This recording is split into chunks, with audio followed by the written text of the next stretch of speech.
Hello and welcome, everybody. So my name is Steven, and this is the show where we bring together experts to break down some of the most fundamental topics in HR. And this time, our topic is HR for small businesses. And we have with us three amazing guests. I'm going to go ahead and intro them now. We've got Lotus Buckner, VP of People and Culture at Chowbus. Nick Howell, who is HRIS and Compensation Specialist at Pure Cycle Technologies. And last but not least, we have Rochelle Anderson, who is an HR Specialist at PCF Insurance Services. So glad that you three could join us. This is such a huge topic. I'm just excited to jump in and go over with each of you. I was reading the other day, just to kind of set the stage here for the magnitude of this, right? That most people in the US are employed by small businesses. And most businesses in the US are small businesses, right? So I think there's a lot of people who are going to get a lot of value from this and be interested to hear what each of you have to say. I want to jump in and ask our first question. And I really want to direct this conversation in the beginning to small business owners. We know that a lot of times when the company size is small, they haven't quite gotten to the step of hiring a full-time or even a part-time HR person. They might be doing some of HR responsibilities themselves. So I really want to hear from actually all three of you on this one. I'd love to hear your best case to these small business owners. Why should they invest their time, energy, and business knowledge in HR functions? And maybe Rochelle, you could kick us off here, and then we'll go to Nick, and we'll let Lotus have the last word on this one. Yeah, of course. Very good question. And why I feel that small business owners should place investment in HR is you want to make sure you're aligning your company properly in the beginning stages, not only from a compliance standpoint, but from creating best HR practices and policies, procedures. I think that's going to be your go-to for remaining compliant as you build and scale and add employees to your company. You definitely want to invest the proper amount. You want to invest that money so you can provide those resources to your employees, meaning the HR, if it's a consulting company that you want to come in and help begin the startup of the company and help lay out the foundation for your HR policies and procedures. I would say that alone is worth the investment, and a huge reason to invest is to ensure that your company is set up for success right out the gate. Yeah, I love what you said there on just setting yourself up to scale well and not have some issues like you mentioned. Nick, what would you add to this conversation? What convinced a small business owner to spend more time and money on HR? I think the biggest thing is, we've all seen a interesting time the last couple of years, right? With all the changes that we've seen with COVID and how it's kind of impacted the business environment. And I would think at this point, if HR hasn't proven their strategic value, and there's not much more that that we as the community can do to support that type of thing. And whether it's Rochelle mentioned recruiting, you have comp and benefits, you have so many different assets of HR that it's just going to be so critical to make sure that you're aligning with your business objectives, like she mentioned, and making sure that you're staying compliant.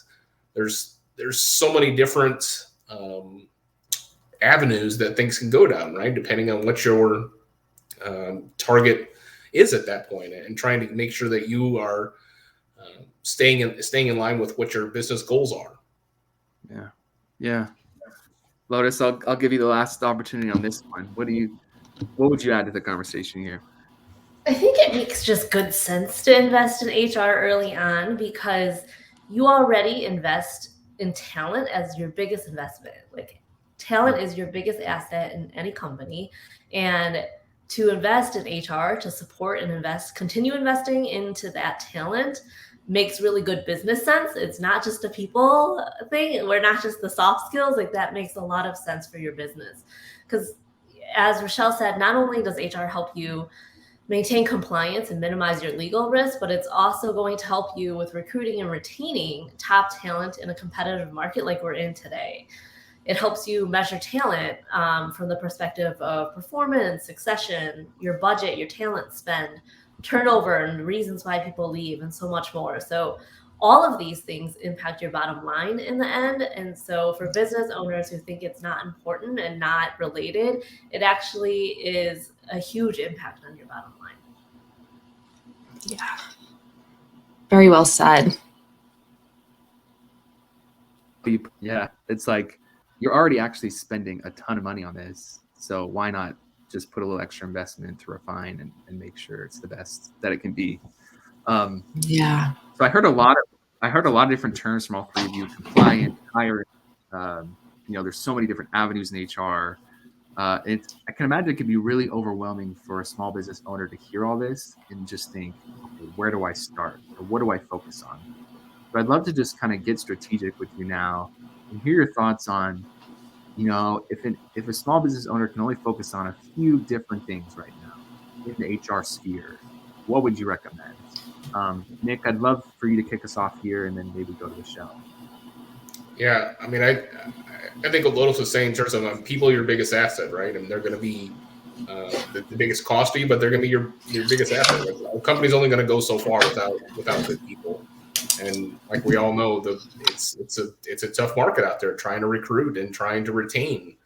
The employee experience has become such a big issue, and I think that's so critical that we're providing training and development.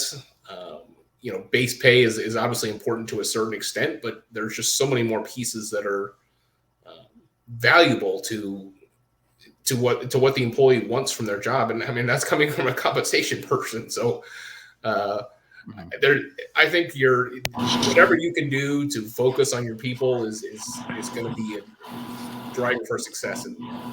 Yeah. Sounds like a big focus on employee experience. Yeah. Go ahead, Michelle. What would be how would you help a small business owner prioritize what activity?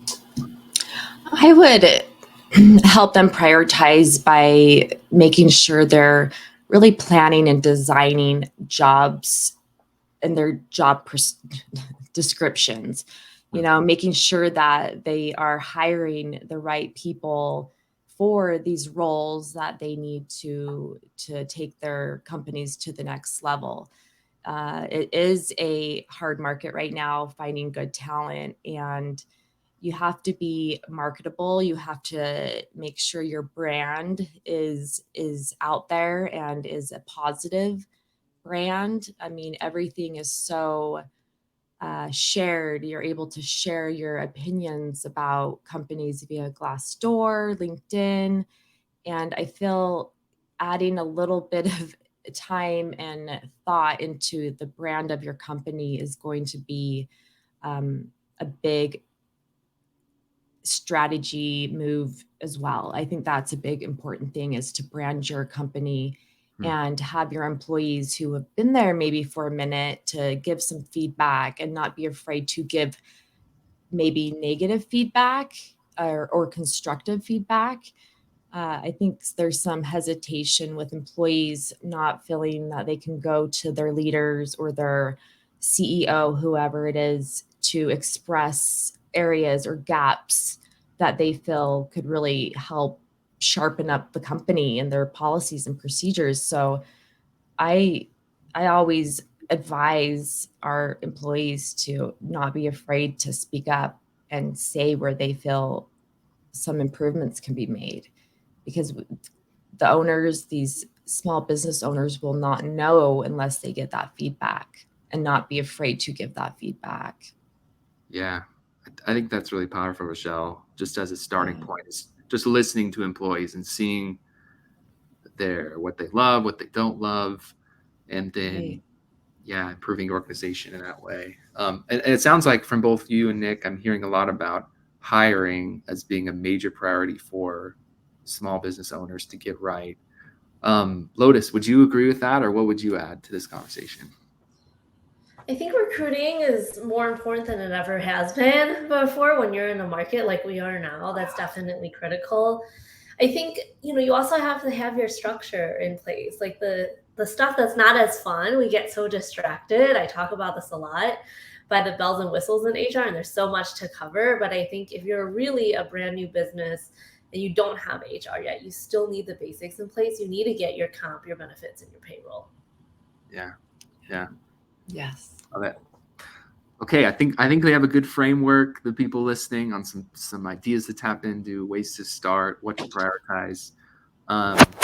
But for this, let's start to think about now the small business owner who's listening to all this, feeling super overwhelmed, and they're basically thinking, you know what, I'm not interested, and I need to outsource this, or I need to bring in someone to do this instead of me. So let's talk about that for a little bit. What do you think? When should small business owners hire somebody dedicated to HR? And I actually just want to open this question up to whoever would like to answer. So feel free to jump in and share your thoughts. I think you could hire someone out the gate to kind of be that person. If you have 5 employees or if you have 50 employees, I feel out the gate having maybe an office admin or your receptionist, whoever's doing your books, kind of start looking into how HR is ran and how we run HR and what the important components of HR are for a business could be useful and helpful for a small business getting up and going. Having the receptionist stories. So I used, back in the day, I was a receptionist and for a startup company, and we had 15 employees. And by the time I left there, we had over 350 employees.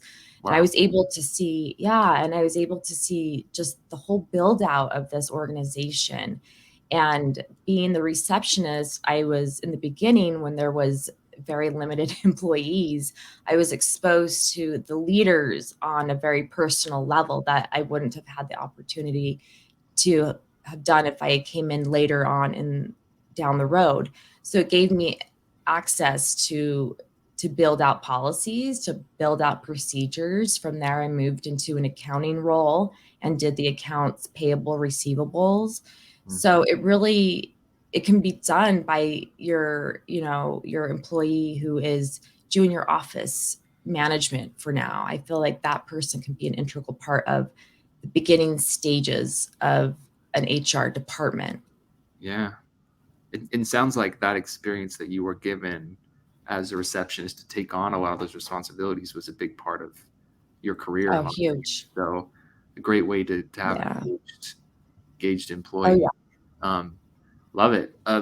What other thoughts, Lotus or Nick, do you have on when it's the right time to have somebody in-house, maybe full-time, who's starting to think about HR? I think it really depends, because small business, that's a huge umbrella, right? If you're a little restaurant, like you might not ever have a dedicated HR person. And that's okay, but I think you still have to do the HR things. You still have to prioritize a lot of the HR functions. Kind of like Rochelle mentioned, like if you have an office manager or receptionist that can take on some of those things, that's one strategy. I just don't think that there's a one size fits all. I don't think there's a perfect time necessarily. I think it's really important to understand where you are as a company and what your needs are. There's a lot of different reasons that you might want to start investing in a dedicated HR person or a dedicated HR department. Sometimes for some companies, it's based on size. When you get to a certain size, it seems to make sense. For others, it's your culture kind of went downhill and you don't know what to do about it, and your talent is all over the place. Your turnover is ridiculously high, and that might be a reason you start investing in that area too. So I think there's a whole host of reasons that a small business might want to start investing in a dedicated HR function, but I really think it is important for you to know who you are as a company and understand and be honest with yourself when it's time. Yeah. Yeah, I mean, I'll throw out there. I mean, Well said. now is the time, right? I mean, because there's not, you're always going to have, the business objectives, and I think that those business owners do what they do best. I mean, that's why they're starting a business, right? I mean, they know that kind of stuff, and they don't want to spend their time on those recruiting tasks, on those comp and benefits tasks. That's they want to focus on growing their business, and that's admirable for sure. Yeah. The piece of where HR becomes in, they both mentioned it, Rochelle and Lotus, in terms of trying to make sure you're staying in line with your objectives. And, that HR person is going to be, they need to be hand in hand with what the CEO or whatever, that person's doing on a basically day-to-day basis, and be on the same page in terms of what it takes to grow that business. Yeah. Great insight, Nick. Well, let's backtrack a bit for a second here. And now I'm kind of thinking about, okay, you guys have gotten, the small business owners listening really excited now about hiring someone in-house maybe. But let's say they kind of are now looking at their budget and they're like, wow, we can't actually afford to hire anyone new. I want to just quickly address with you three some other options that might be on the table in terms of that are more outsourced solutions.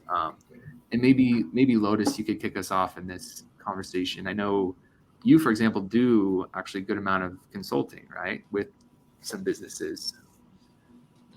Yeah, so I think that if you can't, if you don't have your first HR hire yet, you need to make sure that the people you do have on the leadership team have significant leadership experience and HR experience, because in the end, my philosophy, even leading HR teams at huge companies all the way down to startups, is I always tell my leaders that every leader in this company needs to also be an HR person. And that's what I train to. So it's really about supporting them to understand the HR side of the business. And so if you can't have that first hire, it's easy sometimes as a startup, you're hiring your friends, and that's what makes up your leadership, your executive team. Right. But if you're not going to invest in a dedicated HR person, invest in leaders who come with some of that background and some of that training, so that they can really make sure not only that you're compliant, but you're starting to think about and build that culture from the very beginning and have that strong leadership. And then, as you mentioned, the other option is to outsource it. You can always hire a PEO at first to really get the foundational pieces of HR going, so that you don't have to worry about your benefits and your payroll, for example. Yeah, great. Rochelle, just before we started this call, I know one of the things you were talking about was your involvement with SHRM and kind of being a part of the HR community, kind of in that sense. But would you mind just sharing with small business owners, like, how could SHRM, or, we're on the HR Mavericks panel right now, how could a community help out some of these owners? Or do you see it as something that could help them? Yeah, I feel engaging and doing as much networking as you can, is extremely important. Getting around people who are in similar situations as you are as a small business owner who is just starting, and networking with those folks and really getting feedback and understanding what may have worked for one company and didn't work for the other, and really collaborating within your community is a great way to solve some of these upfront questions or obstacles that you may run into. Being a part of not only SHRM and the community here in where I live, it's really helped a ton in not only my skill development, but in making me feel like I have fallback or resources if I ever needed to ask a question, a compliance question, something urgent. I know I have someone to reach out to that would respond immediately to help. And having that network of like-minded folks, entrepreneurials, and we at SHRM, I know they focus on inviting business professionals and not just HR professionals.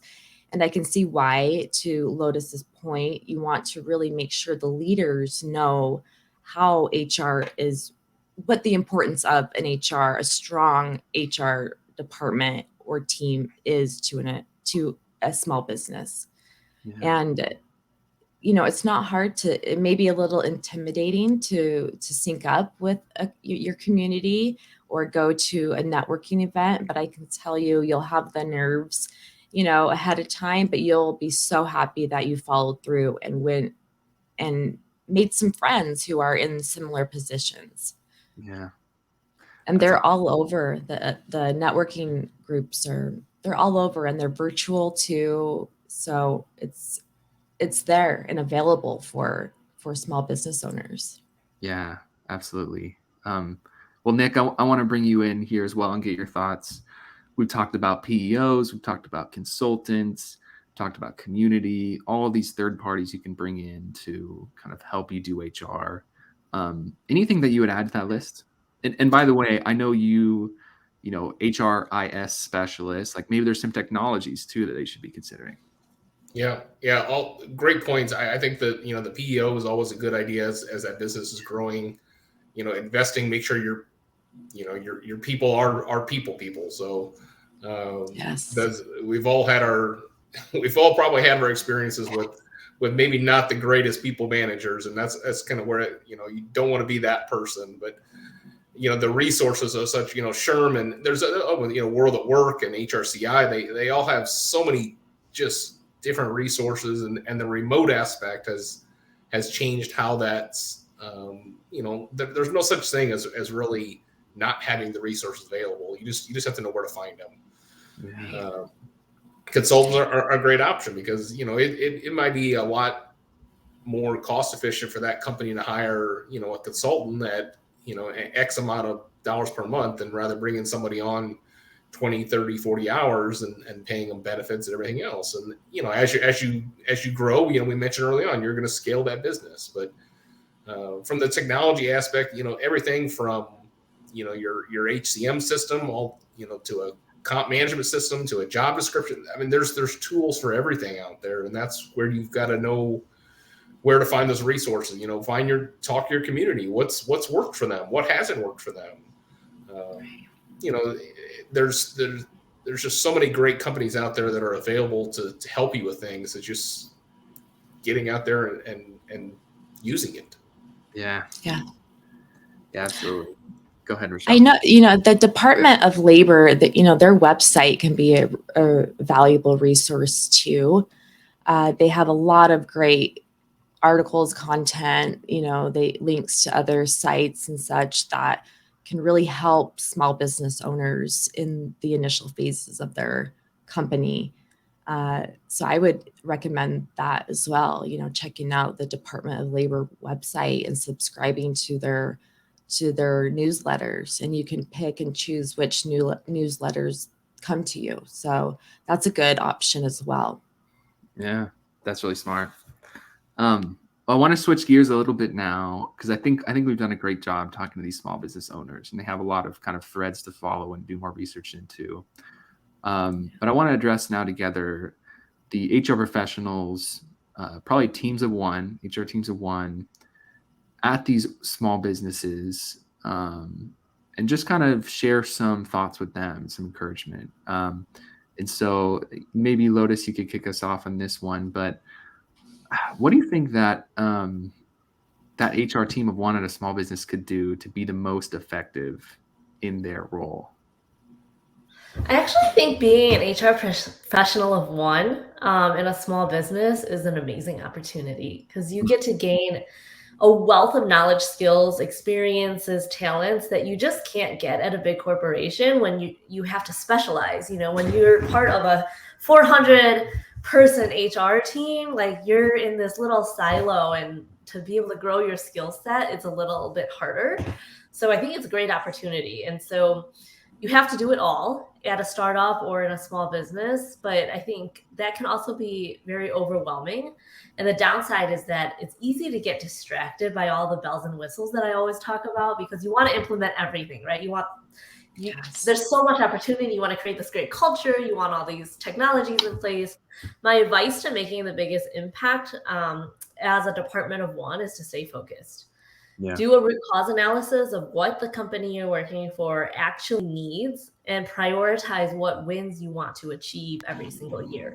And focus on those one at a time, 3 at a time, whatever is reasonable. There's no magic number. But staying focused, I think, is going to help you make the biggest impact. You stay focused on one thing. If your benefits are awful, right? Like that's a foundational HR component. Fix that before you try to build out this like grand learning and development strategy that, you know, might sound like more fun, but stay focused is my opinion there.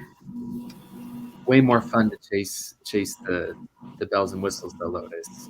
So I don't know. Right. Just messing with you. It's great advice. Rochelle, let's bring it over to you, because I'm now imagining, I'm thinking about the story you shared earlier. You know, this sounds like you at some point, right? You were that one person who was responsible. Tell us how you were successful and what advice you would give.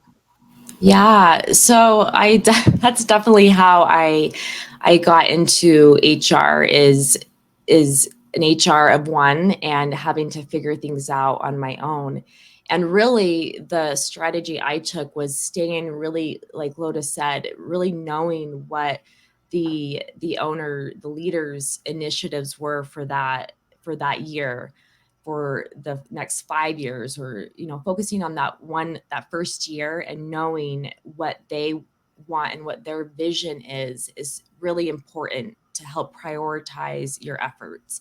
Because like Lotus said, you don't want to spend time on building out this great maybe employee engagement system when that's not what the owners are even thinking of. So you really want to make sure you're prioritizing what the owners of these small businesses are wanting to achieve in that first year. And I can guarantee you it's probably scaling and getting more employees and getting their business, the brand, out into the community and acknowledged. So yeah, and that's I've had to wear many hats to get where I'm at today, and I'm very proud of those hats that I had to wear, because it did feel like for a really long time it was just doing the admin. I don't want to say grunt work, because that's not what it is when in the grand scheme of things. But when you're able to sit back and see what evolved out of a company that you were with for 6 years and see how you were able to, hop positions in accounting and be the CEO's right-hand person. I mean, it's pretty great to be part of something big like that and watch a company be successful. So yeah, I would say to anyone who is an HR of one to be patient, be kind to yourself, and make sure that you're making yourself a part of those conversations. Even if you're not invited to those conversations, be sure you know what came out of those, and, make your voice heard so you can understand what their thought is or their initiatives are for that initial year, second year, third year, fifth year. Yeah. Well, Lotus and Rochelle, I really loved what you both shared, just in terms of I could tell the excitement. I could see the excitement in both of the way you're talking about this role, the opportunity, you got me excited about it. I want to go, switch to HR team one somewhere. But I hang know, in there. It's hard times being in HR. Yeah. And that's kind of where I wanted to actually transition for a second into our last topic, which is, there's this amazing side, this growth, all this stuff, but I'm sure also like a lot of difficulty. Rochelle used the word grunt work sometimes. I'm sure you're not always feeling appreciated. What can an HR team of one, and that's the worst part, is you're alone in the department, right? You aren't a department, you're a person. So what could an HR team of one do to stay grounded, to stay optimistic and happy in their job and not get discouraged? And Nick, I want to give you the first opportunity to talk about that one, then maybe we can pop back to Rochelle, and then we'll move on to our last question. Yeah. Yeah, I mean, I think that's, Rochelle mentioned a little bit there, be kind to yourself, because the work that you all are doing, the work that we are doing as the HR community is critical. And the time will come that the value will be shown. But I think you're going to have hard days. You're going to have tough days. You're going to have great days. It's finding that balance between the two, because there's going to be times where you're going to say, this isn't worth it. I just want to quit. I'm done. It's just not worth it. But the value that HR can provide, and Rochelle mentioned community and things like that. I mean, the environment that we're in now with remote and stuff like that, it's just, you're not alone. You're going to have people, whether it's with your local HR association, whether it's with a mentor or something like that. There's resources available to you. So don't give up. Yeah. Oh, yeah.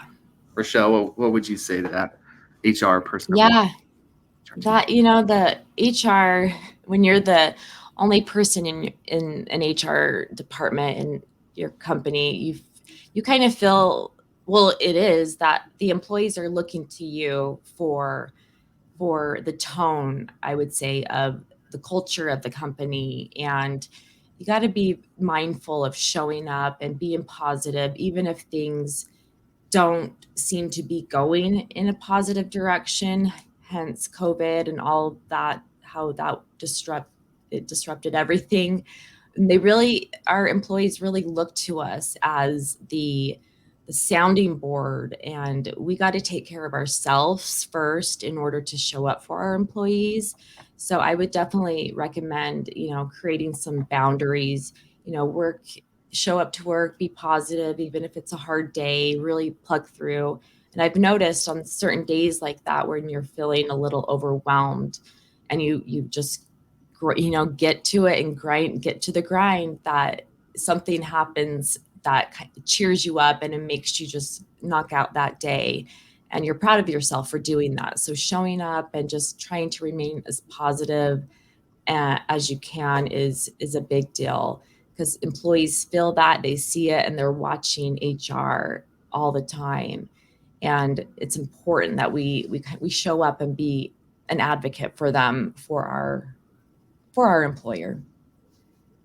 Yeah. So yeah, I think creating boundaries, meaning, and that doesn't need to be a negative, term, but taking some time when you're done with work to shut off, at 6 p.m. or whenever it is, and have that downtime to, reconnect with yourself so you can show up for those that need you the next day is important. Yeah. It's great advice. Great advice. And I mean, that was the last major topic that we want to discuss today. But we always like to give everyone one last opportunity to kind of share, because these are quick conversations. We can't cover everything. But this final question is always, distill, your greatest piece of wisdom and advice now down into a sentence or two. I think we've already heard a lot of these, by the way, already in this conversation, but whatever your greatest piece of advice is. And, throughout this conversation, we talked to small business owners, we talked to HR professionals. Now we're just talking to anybody who is fulfilling HR responsibilities at a small business. What would your best piece of advice be in a sentence or two? That's the question. So let's start with Lotus. Then we'll go to Nick, and we'll close with Rochelle. Let's go ahead, Lotus. Well, I say it all the time, and I'll say it again, but stay focused and stay flexible. So don't get distracted by all the cool HR things that everyone else is doing. You'll get there, but if you don't focus on building a strong foundation first, then you'll never get there, because implementing that trendy thing first doesn't always make sense if you don't have the bones or the structure to support it. And then stay flexible, because as we saw over the last couple of years, the world of HR continues to change. And so keep yourself updated, keep yourself educated, and stay really flexible on how you approach things in HR. Yeah. Oh, I love that, Lotus. Lotus is practicing what she preaches there. She is focused on staying focused. Shared that a couple of times. I love it. I love that focused piece, Lotus. That's great. I love that. Yeah. Nick, what about you? Last piece of advice to HR people with HR responsibilities in small businesses. Remember that the work you're doing is important, and be yourself. I think that generational change that we've seen over the past, even 20, 30 years is it used to be that you have a work life and you have a personal life. I don't believe that anymore. It's all together, because you're going to bring your whole self to work. So there's going to be good days, bad days. Stay with it. Stay focused. And Jimmy V said a long time ago, "Don't give up. Don't ever give up." Yeah. I love that. Last word to you, Rochelle. Yeah, I would say learning to really listen to employees, yourself, without, just being open to listen to feedback and employees without distractions, without your phone, without a laptop up, but really listen to people and not listen to respond, but really see what employees and hear what employees are saying. And you can get so much if we kind of shift and listen and even just watch people. We can learn so much if we get rid of the distractions and really focus and show empathy to not only ourselves but to those around us. We're all going through some pretty major times, hard, difficult times, and we're in this together, and I think we need some more kindness. We need more kindness, and we can definitely do that as holistically if just being kind to one another. So I would say that let's just be kind, and we're human and we're all trying to make it and trying to do wonderful things, and if you put the hard work and focus, you'll get there. Yeah. And continue learning. I like that one too. Continue learning. Well, lots of tidbits of wisdom here at the end. Really appreciate you three for hopping in here.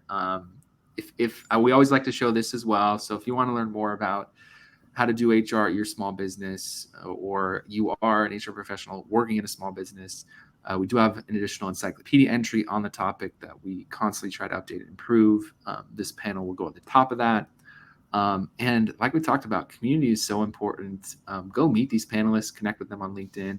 They're awesome. As I've gotten to know them, really appreciate everything they know and the people they are. So appreciate you three for being on here today. I've learned a lot. I know the people listening have learned as well. We hope you have an amazing rest of your day. Thank you so much, Stephen. Bye-bye.